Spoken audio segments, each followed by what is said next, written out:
In my LEGO project series, made up of 7 episodes, I will show my designing of an Alexander Dennis Enviro 400 MMC being built from scratch, including building the template model used as a design guide for the main LEGO model. Included in the episodes are footage, all of which I've taken, are footage of the real Alexander Dennis Enviro 400 MMC double-decker bus model, on which my LEGO model is based on.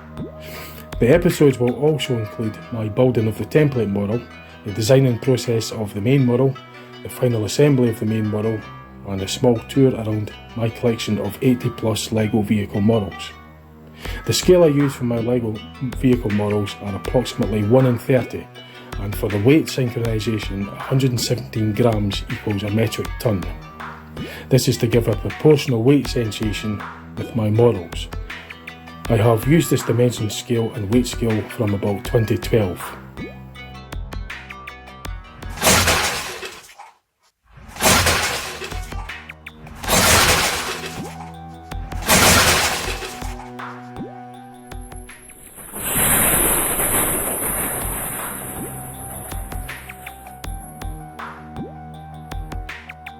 Occasionally I will conduct a staged LEGO vehicle crash, which will be used as a kind of crash test assessment.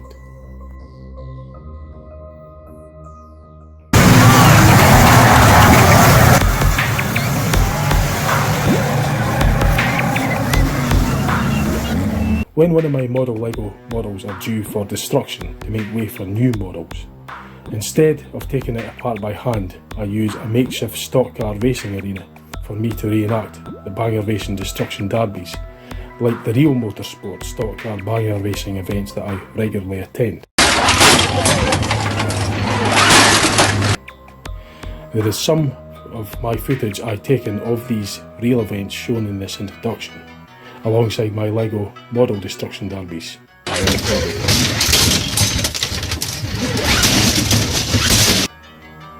I do these for my entertainment instead of just taking it apart by hand the mundane and boring way. I am a big fan of stock car banger racing after all.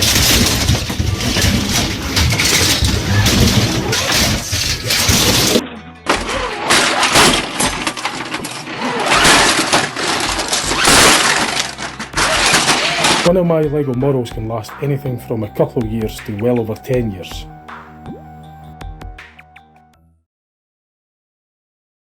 If you're wanting to see my YouTube videos I made using footage I've taken of the real banger racing events that were shown in the introduction to this episode, then I've included links in the description to this episode. I have also included links in the description to some of my other LEGO YouTube videos I made as well. Thanks for selecting my videos, and I hope you enjoy them all. In this episode E6, you can see a continuation of the tour around most of my 80 plus LEGO various vehicle models I built since around 2012, which was the beginning of this current scale and weight synchronisation scale. It's a big 65-seater megabus coach. Big coach. 50 metre long model, 16.5 tonne empty, triaxle. I think it's 12 or is it a 14 litre engine in that? Again, I'll have to check records. Or 13 litre engine. I can't remember off the top of my head, but I do have a record of it. I can't remember when I built it was a while ago, but again, it's all recorded. Doors open.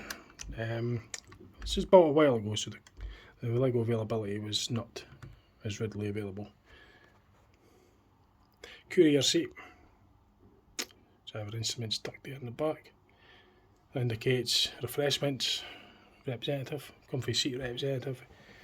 Air conditioning, TV, lights above head, all that stuff, representatives, toilet representative in there as well, luggage compartment representatives, so they come off easily, colour coded for indicating the luggage compartment. It's the same on the other side, I'll show you that.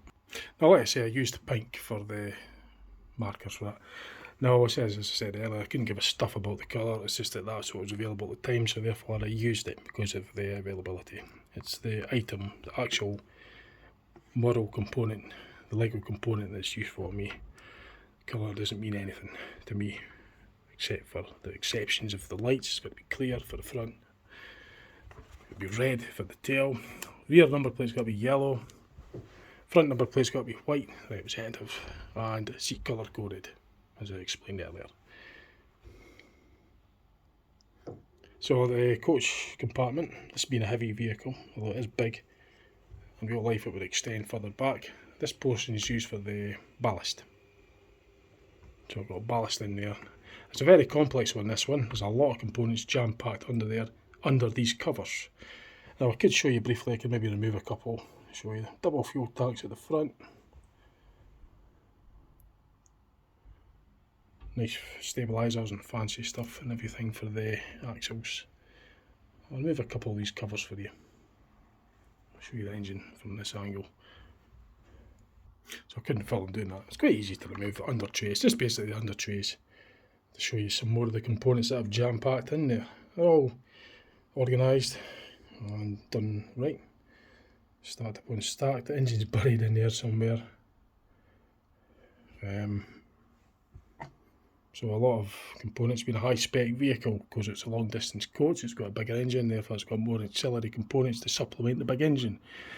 Intercoolers, bigger cooling pack, air conditioning unit for the passengers, with more demand on the engine. It's more fuses, more components to support it.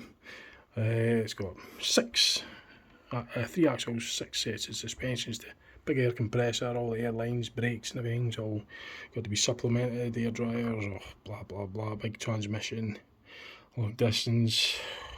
So there's lots of components jammed under there.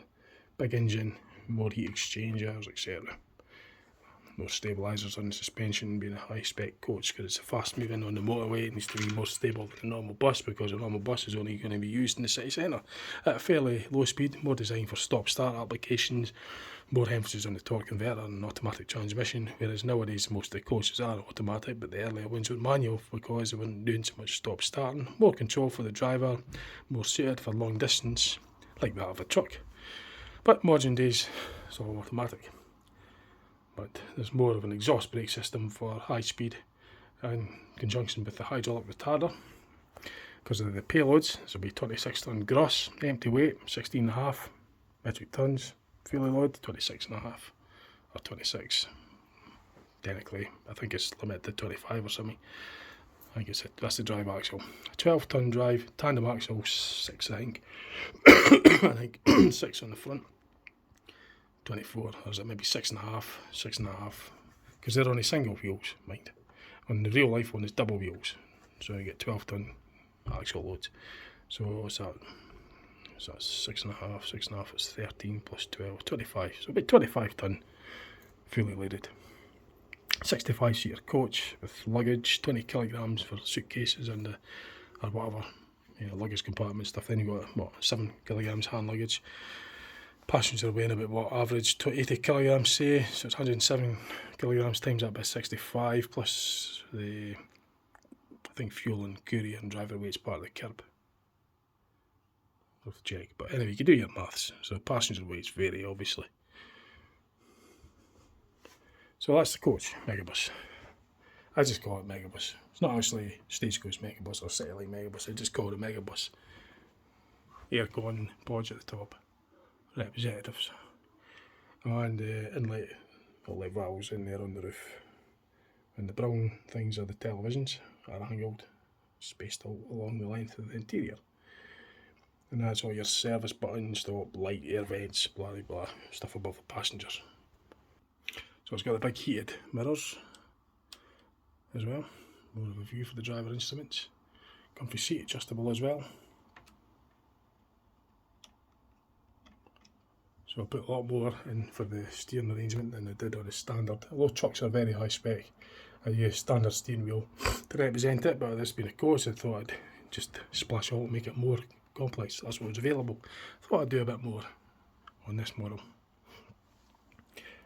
It's quite a complex model. Probably over 1500 single parts in it, maybe even more, including the coins. Toilet representative there at the back near side corner. That's the cubicle. It's all there. No standing allowed in the coach, it's just solely seating. That's your drinks representative, fridge. Refrigerator, you can just see that there with the yellow and glass. That's like your refreshment stuff for the courier. Brisk service, no supply of drinks. Oh, at least on my coach anyway. And they've got the overhead instruments and everything for the driver. Driver light. It's also got a destination point representative there tucked in at the back behind this glass. So it could do service or it could do like just display of some sort. That's the wiper representatives. Same on the truck as well. And then you've got the other ones on here. 3 on this one. That's your light representative, wiper representative. Then you've got the big spotlights, roof line lights as well. So that's the big models. The biggest ones. Put the engine covers back, under covers back on there quite easily. And get the bonnet boot cover or engine cover representative there on the back. It's not easy to do this filming at the same time. Some models don't have back windows, coaches in real life. This model doesn't have a back window, neither. Models use a measuring tape and kitchen scales, well, scales that are bought specifically for it, which happen to be kitchen scales because they're useful for the weights, for the grams of the model. So I use a ruler, tape measure. But just to give you an idea, there's a foot long ruler, and that just gives you an idea of the length. See, doesn't even fill up. So just give you, just give you an idea of the scalage. I mean, all you do is get a typical length model. It's a 15. Tipper doesn't come anywhere. That's based off a 15 metre long coach. So just do your sums, divide it by 30, and you'll get the actual lengths. I had to do all the sums anyway for this, but I'm just not really thinking of that right now. I'm just doing it for purely demonstration purposes. Just to give you a bit of an idea as to how big they are. So to make way to show you a beaten up coach that I'll show you that in a minute. It's been in the stock car banger racing in my reenactment, so it's been battered around. It's in a bit of a state. It's not a coach, as I say, would have been a mid-shelf single decker bus. It's been in the bores. So you can see the ballast tanks all burst, the floors all burst, the roof's all warped, all the bits panels hanging off. It's just in a storage state, and that's what I do with the old ones. I have fun out of destroying them this way, like I do see them destroyed in a destruction derby in real life, than just boringly disassembling them. Like, I'd rather have some fun with them. So this will be going back in the racing. I could patch it up and get it out again. Get a video of it. I'll probably see it contending with the template Enviro 400 MMC. The seats are removed, all this one. They're very basic. It was never built much. It's all the engine bonnets and that were hanging out and, all destroyed and buckled and bits hanging off. It makes it interesting. It exposes all the components. And you get to see all the components, where it's made up when it's all burst open, randomly breaking up into bits like that of a real life model. You get to see how it behaves, things just giving way, and then I've got to go and patch it up again for the next heats, like what they do in the real life stock car racing. You see them doing the repairs. You've seen my videos, you know what I mean.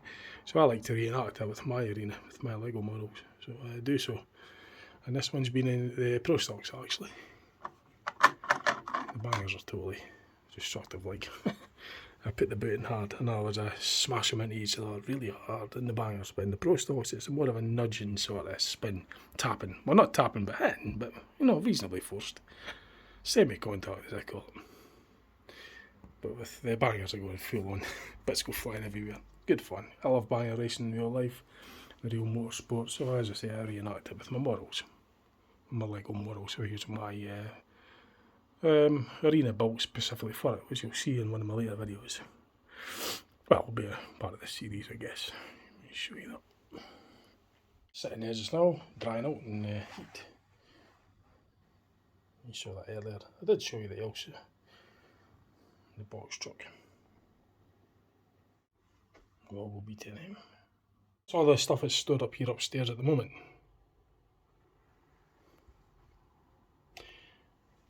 Just for contrast, it's a 1/18 scale car models. Skoda Octavia like that of what I own in real life. Not going to be careful, don't show anything in there.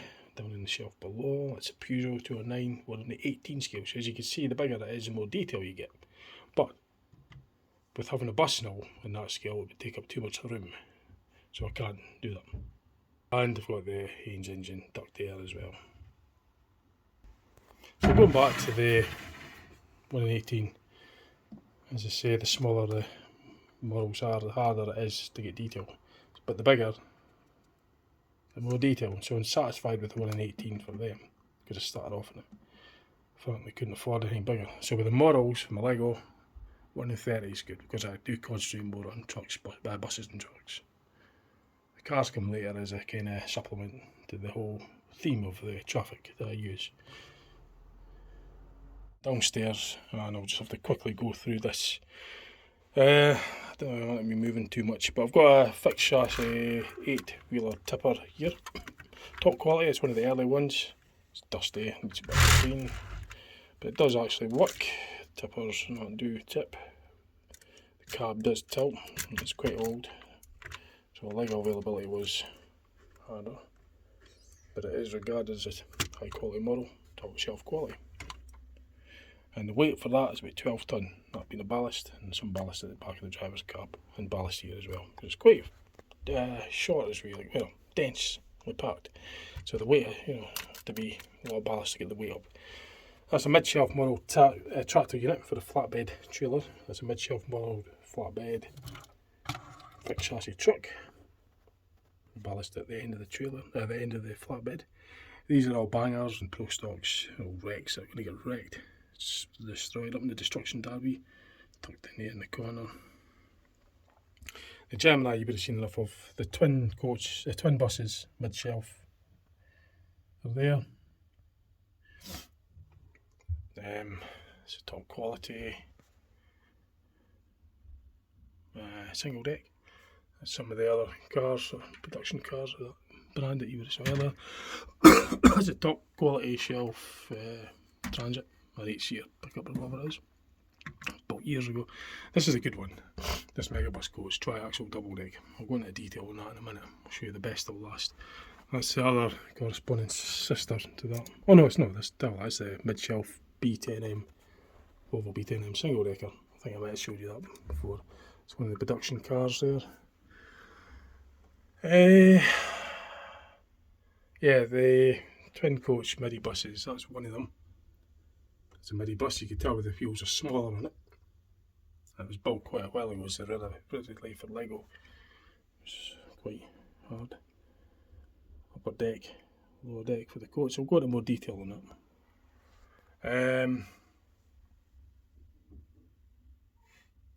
Single deck there, it's the sister to the two that are down there. Mid shelf. That's the top quality car. We'll go and dig that out. Show you that. Should have done all the building. Just to join the top quality models. This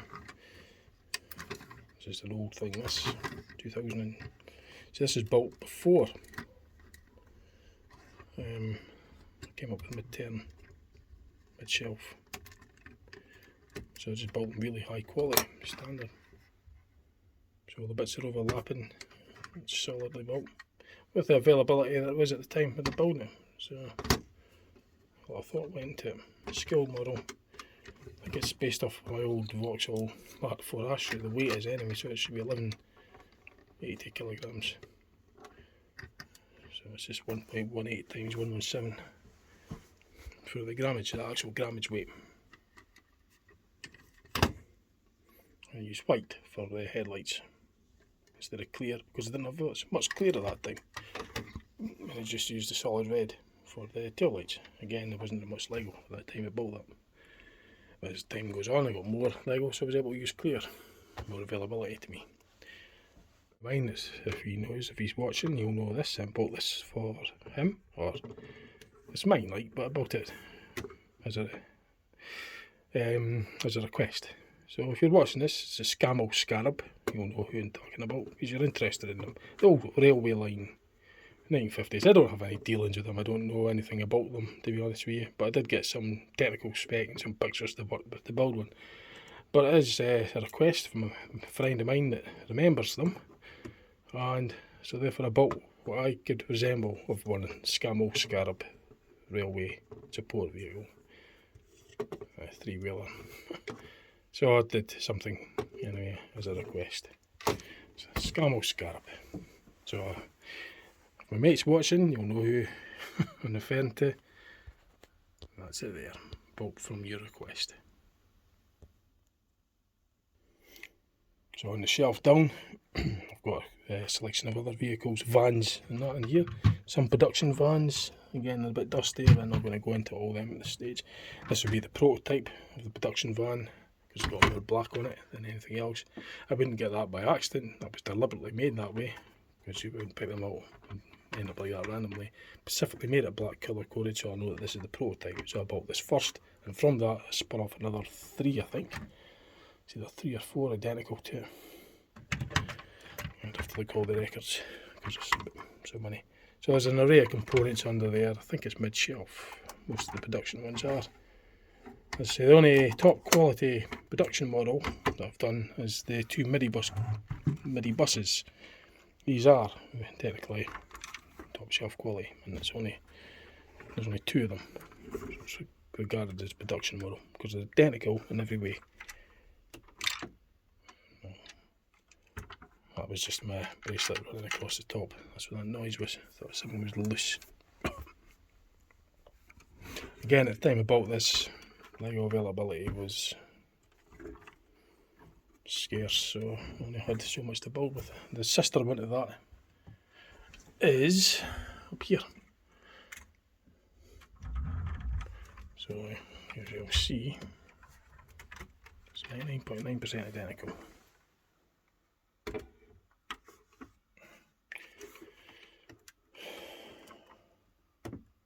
Except for the colour, remember. I don't care about what the colour of the components are.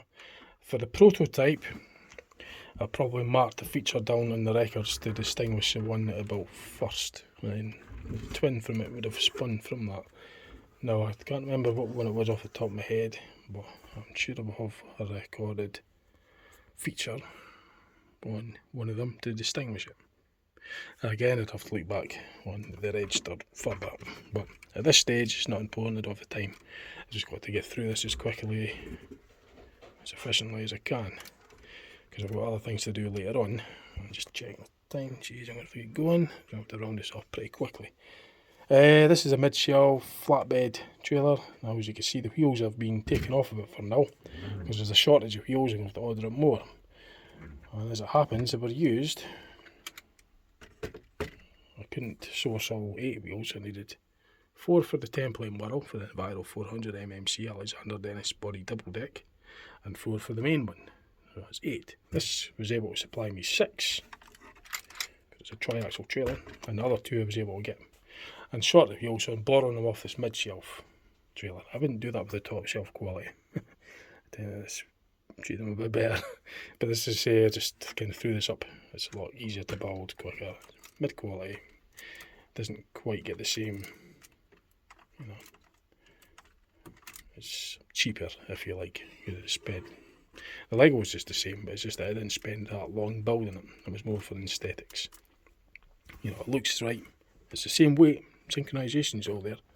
Ballast in there. I think it was 6.5 tonne or something. Again, it's all recorded, and the corresponding unit for that is here. It's the tractor unit for this trailer. It's mid-quality, mid-shelf, so it's not as good. It looks good, but I can assure you, the quality is just not in there. Because it was built for, you know, with speed in mind, built for quickness, built for, you know, just to get the thing built ASAP, to get a model built. But there wasn't any much thought going into it in terms of quality. It was thrown together just so it looks like a tractor unit. Weighs the same, and that's about it. So all the quality is just not built in there. It was built quickly. See, it's sort of coming a bit already, but then it has been bumped a little bit, so it's not quite. Yeah, it needs to fixing. Had to hammer on the camera, did it? Typical. But anyway, never mind. That's just giving you an idea of the quality, and that wasn't deliberate, by the way. That did actually come loose while I was filming. could fix it though. It does have all the stuff, like, you know, it's got to have all the representatives there. Suspension and everything. All the representatives are added. It's just to say, it's just the quality isn't there. I could build that in a fraction of the time as it would take me to build one of the top qualities. That would take hours and hours and hours. Oh, not that one, that's the template, sorry. The main one. That took me hours and hours over a period of time. If you joined up all these hours, I did make a log of one of the models. Can't remember what one it was, but I did make a log. I logged in every time I done work on it. I logged the time in when I started and the time when I finished, calculated the time spent and added it all up, and it came to a phenomenal amount. Can't remember, was it a day or something, 24 hours? I can't remember, but I'd have to look that up. But just not for this video. It'll be for another time. So it's going on long enough. Anyway, I'm going to have to just round it at that and all. I'll maybe very briefly show you the records. It's 6 o'clock, I'm going to have to get going, so there's maybe enough time just to show you what the records look like briefly. I've got to fix the bonnet on this Gemini. Here's the actual Lego component is one. Oh, here's another small model as well. This is an old one that I've built. So that's built pre-quality, and that was built before I really came up with anything.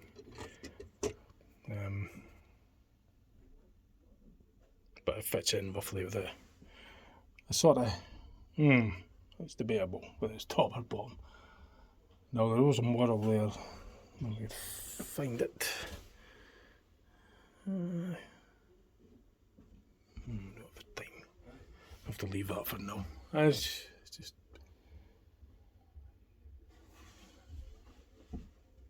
Oh, I was going to show you the megabus. I'll show you that. Yeah, I'll take this one upstairs and show you this better because it is quite big. This weighs 18 tonne, 8.5 tonne. I may have shown you this before actually.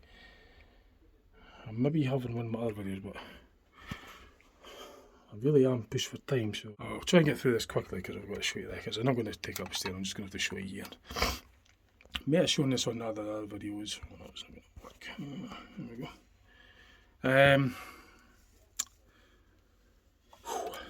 Double deck coach, spare wheel in there, luggage compartment, representative, upper deck, aircon, stuff above the driver, the passengers, you know, like accessories, aircon, TV monitors, representatives, all that's there, high spec lighting, wipers on the upper deck and lower deck, and in the lights, heated and wipered mirrors for the driver, exterior mirrors, courier seat, drinks, refreshments, representative tray, staircase for the upper deck, toilet representative to the left of the staircase.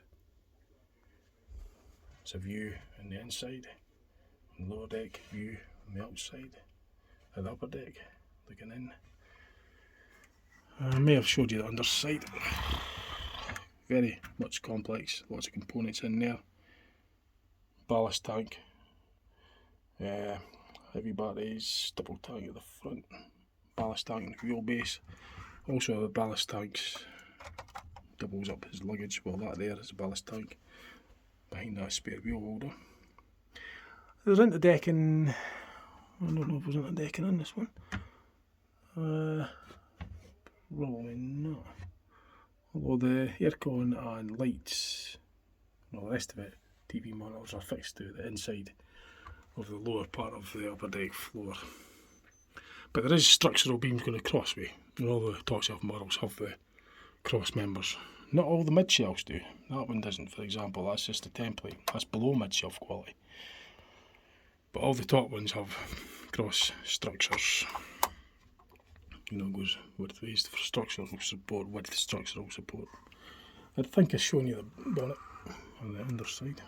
The engine compartment system. This is a big one. It's 18 and a half metric tons. So what we would do is get the grammage, 117 grams, times that by 18.5, and that's the actual weight of this in grams. I'm not going to weigh it because I've not got time at the moment, but it has been done, has been logged, and it does synchronise up. It syncs up with all the bottles. I think this is a 14 litre engine. I'll have to check the records. Exhaust representative, air intake representative, lots of components. You can see the radiator and that representative's buried in there. All sorts of stuff. Maybe I've got overhang. underside.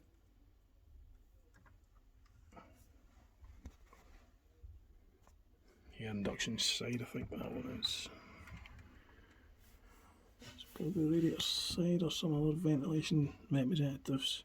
Being a big engine, of course, lots of sub-components, support components, support systems.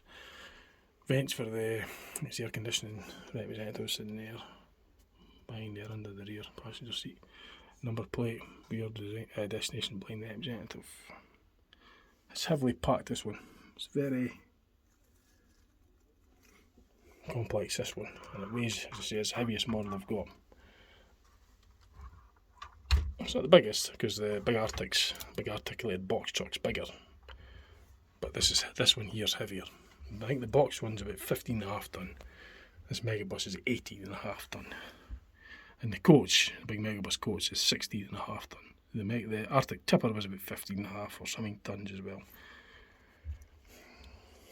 12 tonne, 12.25 tonne. I think this was about 8 and 6, about 14 tonne I think for the flatbed. So I'm going to just quickly show you the inside of the coach. I forgot to do that. I forgot to give you that view. Upstairs again, I just wanted to show you that. I might have done that already, but it's just, you can see all the seats are all lined up. But it was pretty smart, it looked better than that. It's not really coming out too well. That'll help. Move the wiper out of the way. This is the longest coach, rigid, that I've got. It's 15 metres long coach. For a rigid vehicle, that's long. The rear axle is a steering axle as well, the rearmost axle. Not the drive axle, but the tandem axle. So it acts like a sort of trolley, supermarket trolley effect. So the wheelbase is really still virtually the same as a rigid double axle. So turning, you'd still treat it like that. But you obviously have to be aware of the extra length at the back for parking and overswing, especially tail swing. But the turning circle should be roughly the same. Excuse that noise outside, that's just kids outside. I might have come through in the camera, but they've got the window open, I need the fresh air, so unfortunately you're going to get some noise from outside. It's all with my control, so it just has to be added to the video, I don't have time to edit it. Anyway, excuse that. Looking inside, coach, and try to get this to focus. It's not really going to do it too good. I think that's as good as I'm going to get. But looking at it anyway with the naked eye, it looks quite smart. I'll try to share that with you. Fortunately, it's not. Bloody typical. Yeah. See, what's happening is the camera's focusing in on the stuff that's closest to the lens. And because it's dark and it's recessed in there, it's not really getting a good focus of it. I tried to show you, it's as best I could do. That's just going to have to do for now. Right, so I'll put that there for now. About 4 folders worth of stuff. That's all relating to the alcove. The amount of Lego is spent from Pro Stocks banger race results to all sorts of stuff. Forget, before I came up with the 130 scale and the 117 grams for the metric ton. Prior to that, I had a smaller scale for a wee bit, for a couple of years, 2 or 3 years, and it used the same size of wheels in both big vehicles and wee vehicles. It was a much smaller scale. I think it was 8 dots for 8 feet. So this was representing a big car in its scale. That was representing a 16 foot long car, 6 foot wide. But because it was so big, the next scale up, when I moved it to the 130 scale, 117 grams for a metric ton, the current scale, this was so big it was able to fit into the smallest of the cars for this generation or this scale program that I'm using now. So this was once a big car in its old scale, the pre-scale to this. 2009 I made this one. So it's what, 14-year-old? And I think it was up to 2011. I used that scale, and it was that came from that era, and it's the oldest vehicle that I've built alongside the other one that's hiding. This was used in the Pro Stocks. I don't know really what it is, but it's just something that I did build, and it's light. It comes in about 700 kilogram car, so it's a very small car now, But it was a big car in its old scale, and similar to that. I think it's about 600 odd grams, 600 kilograms. So that's 0.6 times 117 grams. One single seater. It's just it was a make-up thing. It was going to be used for the Destruction Derby, but for some reason it managed to survive on. So I added lights to get it standard to the scales at an nil, with front and rear lights, stuck them on, and wing mirrors to meet the specifications required, seat and steering wheel. The original ones weren't as good. That's all original, although in this old scale it didn't have wing mirrors, they were added. Retrofitted when I standardised the scale then on nil, when this entered it. So that's the only thing that's different about it, is it's got these wing mirrors added. Same lights, same everything. The engine, I think, was modified, and it's still used, I think it's still used the cylinders for 1 litre in the old scale as well. But it's very basic because, you know, being a small model. But it does pass for a very small car now. And it's something like 4 foot wide. Or something. It's just under 5 foot, 4 foot odd. It's a very narrow car, as is this. It's only 6 dots wide. But in the old scale it was 1 dot for a foot.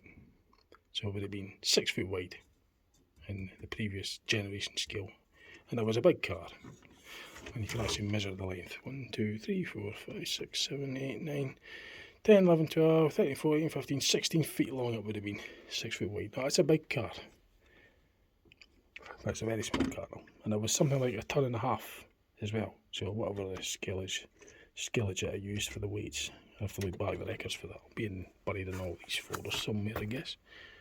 There's this one. There's alcove, all this unregistered mid-shelf production models, alcove vehicle builders. I just gave it that name. When I say genuine, staged accidents is something that I do deliberately so I can have the fun of rebuilding them and repairing them up and logging it in all the paperwork and everything. Genuine accidents is exactly that. And race accidents. So in racing involved in the arena, sometimes I have what they do about Crimond in real life. They have road going saloons. So I put some of the top shelf quality models on the circuit with what you would call a non-contact sport. But when the inevitable happens and you get made all scrape, and it's really bad, it's not necessarily that bad, but enough to warrant a report, I'd call it a reported race accident. RRA. Still recording. I'm not going. Just be a couple of minutes. Oh shit, it's still recording. Damn. Excuse it. Okay, recording. Again.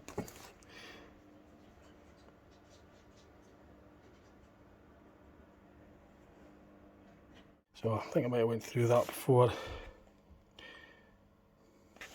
That's the name I've given it. So I maybe mentioned all that. Can't remember what order I've done that file, and I might have just repeated what I said there, but I'm not really bothered. Just delete by accident. Lego spend. So I spent sheets and everything. Spent a lot on Lego. Well, this is just the old records, fleet lists of the models. So there's a lot of paperwork. Going through all this. No chance, but I'll just show you roughly what it looks like. Weight goes by the weight, description, generation, what happened to it when it entered the pro stocks, where it was scrapped, etc. If it's had any modifications since it was built, it has to be logged in as well. Any slight modifications to the design.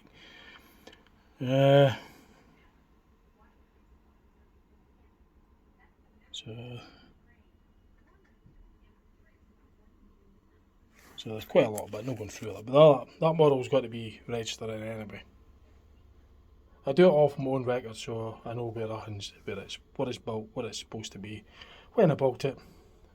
I write up a wee report on what it was, you know, the specifications for each of the models, top shelf ones anyway. I'd write a wee report on it, a wee sort of, like a wee essay, a wee bit of paperwork.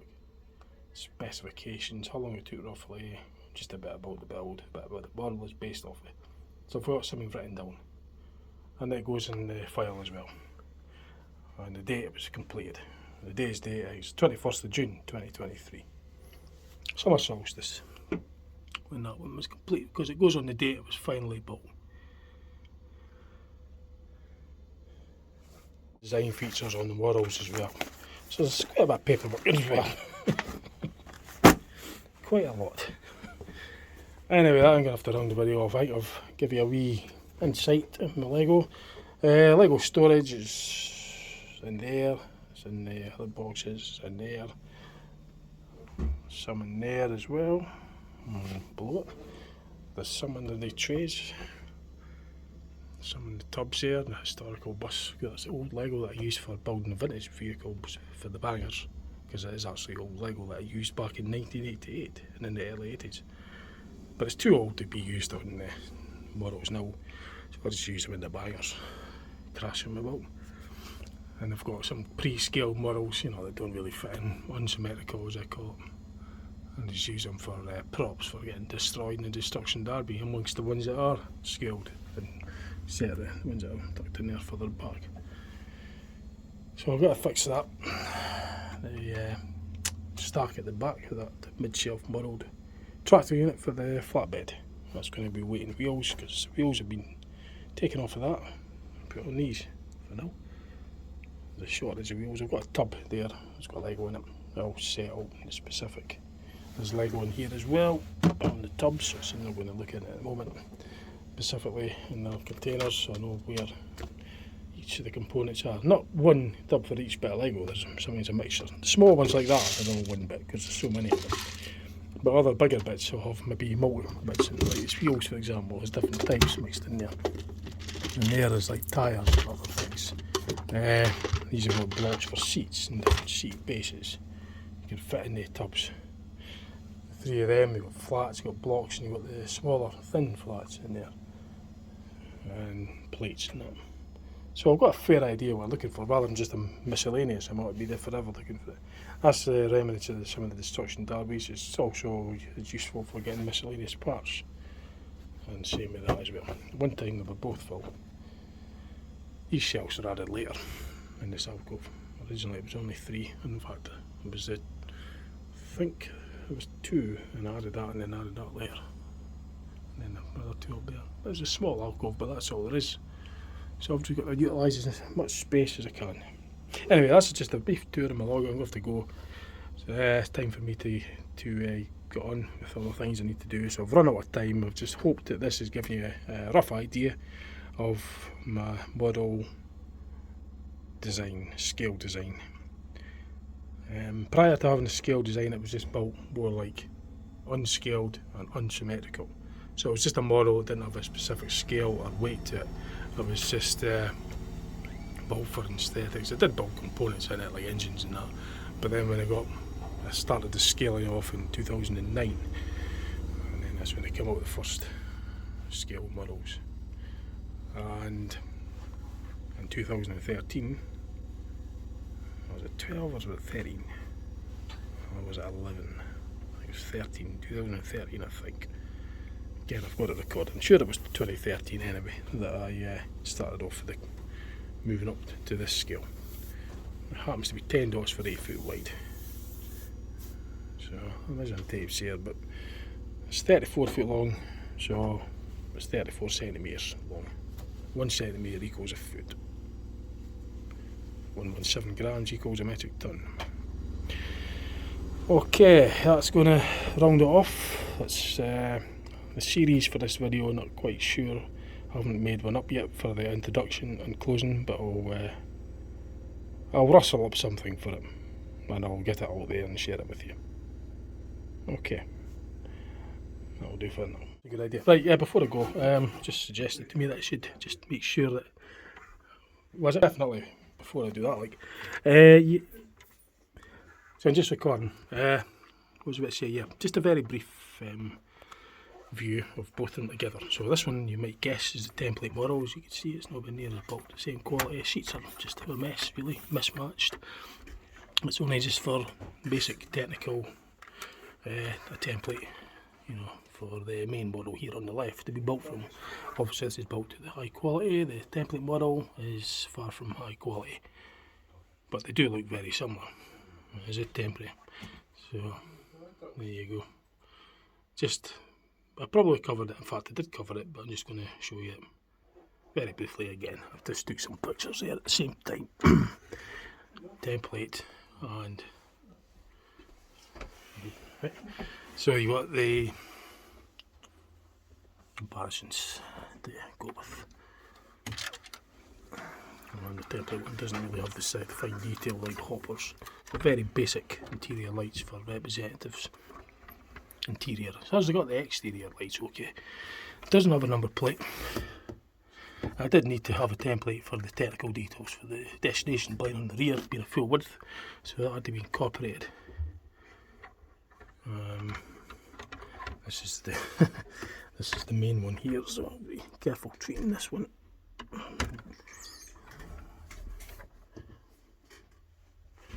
Picture as well, because I could record and take a picture at the same time with this, which is good. And you'll see all this in a full slideshow. Right, that'll do it for now, it's time to go.